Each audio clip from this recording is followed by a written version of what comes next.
πρώτη φορά βλέπουν εσασμά. Ρε τράβα λίγο την τίζα. Για το βιδάκι πίσω από το τεράκι. Την τίζα λίγο πιάσε με το χέρι να δεις, αν θέλεις σφίξιμο ή ξέσφυγμα. Την ώρα που γυρνάς.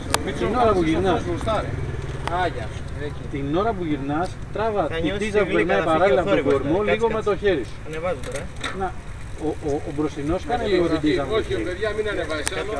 Περίμενε, παιδιά, περίμενε. Παίξε εσύ την γλύκα. Όχι, Αλέξανδρε, γύρνα. Σιγά τα χέρια σου στη ρόδα. Άμα να κατεβάσω πες. Ποιος κατεβάζει? Δεν πειράζω τίποτα. Εγώ το ρημάζω. Γιατί ρε παιδιά, ρυθμίζω εγώ ταχύτητες μιλάμε και αλλάζετε ρε παιδιά. Να δούμε Πώς αν θα- θέλεις σφίξιμο ή Τι λέτε ρε παιδιά μιλάμε. Αν θέλεις ξέσφυγμα ή σχέσιμο. Μα ρυθμίζω το πηδάκι και εσύ αλλάζεις ταχύτητες ρε εσύ. Όχι, δεν άρχισα να γίνεται, λέω αν θέλεις Με πηδράζει το πηδάκι. Έλα, σταμάτησα. Μου συγκίσει τον οδηγό ή θα μας πάει σπίτι μας. Άμα είναι πίσω. Δεν αλλάζει. Άμα άλλαζα.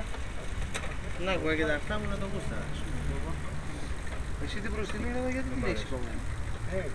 Δεν χρειάζεται ρε παιδιά να είναι Για πήγαινε Σου έλεγα λέει τώρα. πήγαινε τέρμα πάνω. Ωραία.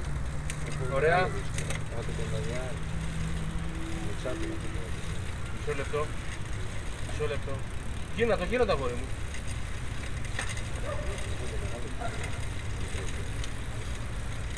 Ωραία, πάρτε μου 1, 2, 3 κλικ να πάει στην τρίτη. Όχι ρε παιδιά. Άλλο είναι. Γυμνάζει ρε Αλέξανδρε. Εν κινήσει. Όχι, Κάτσε εκεί. ξανανεβάζω, λέγε. Όχι, εκεί. Εκεί καλά. Δεν σταματάς, Αλέξανδρε. Όπα. Λάθος. Εκεί. Έλα. Τώρα κατεβώ άμα είναι. Εκεί είναι.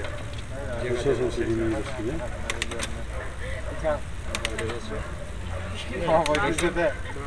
Δώσ' του. Δεν έχει άλλο, δεν έχει άλλο. Δεν πάει άλλο ένα. Λοιπόν, Δεν ακούγεται, είναι το τίποτα, βιδάκι, μια χαρά είναι. φιλαράκο. Το βιδάκι πρέπει να θέλει ρύθμιση. Δεν το κάνουμε τώρα. Το κάτω-κάτω δούλευε ρε εσύ. Ναι, θέλει ρύθμιση το βιδάκι. Για πήγαινε το μιλάμε. Το λέω. Προστάτες η δεξιά αριστερά. Έλα, Ξανά, γυρνά το σε παρακαλώ. Γύρνα το. Κι άλλασε με Νίκο προς τα πάνω. Πιο ψηλά το μιλάμε. Προς τα πάνω. Ειδικά άμα το μπροστινό δεν το σηκώνεται δεν γίνεται. Ωραία. Κατέβασε. Τρίτη. Στην τρίτη. Εκεί. Άστο. Θέλει κάποιο βιδάκι. Εδώ ποια θέλει περιέχει. Το βιδάκι ρύθμιση. Για να σου γυρνάει. Τώρα πάμε να φύγουμε. Γεια σου τώρα.